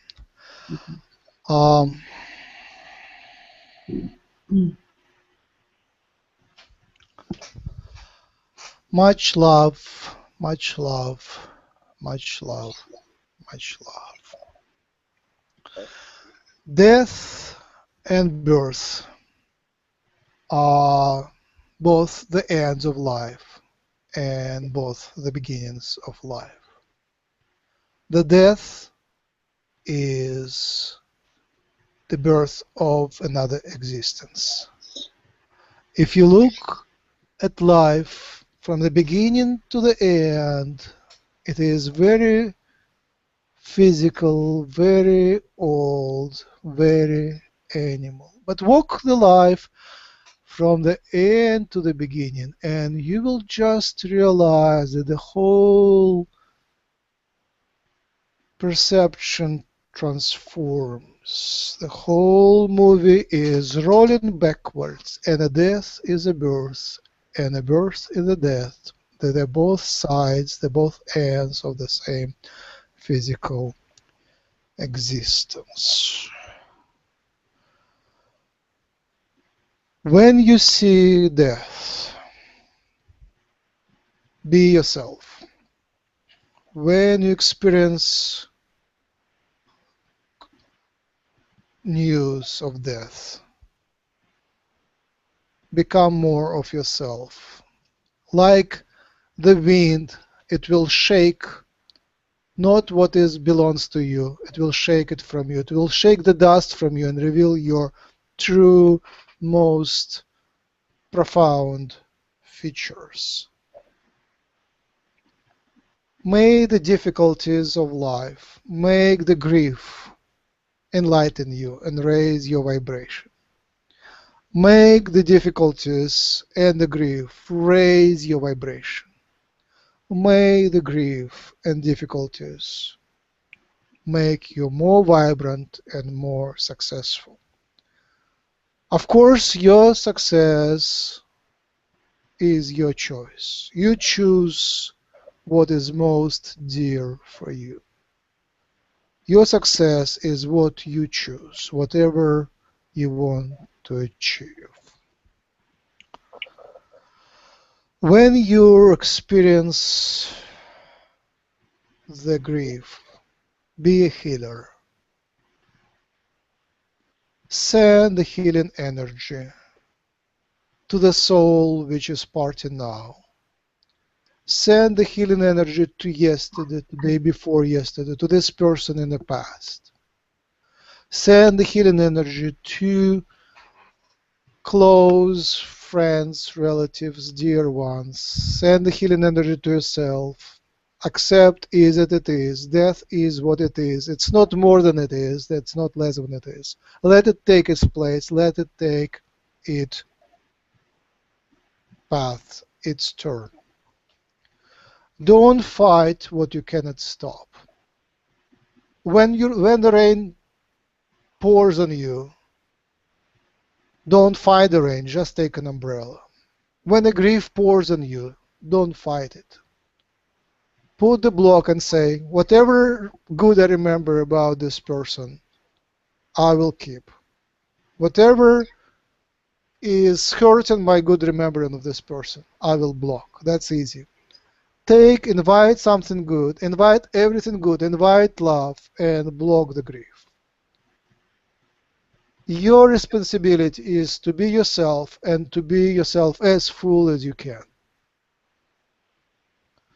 So take it easy. Take it with sadness. Take it with love. Take it with joy. Be in harmony and keep the balance no matter what. Be yourself no matter what. Amen. Amen. Thank you, Max, very much. And I wish you a nice weekend. You're going camping, right, Max? You said? Yes, right now packing and loading the car, yes. Well, thank you for doing the seminar, despite the fact that you had your weekend off. Thank you very much. Thank you, Max.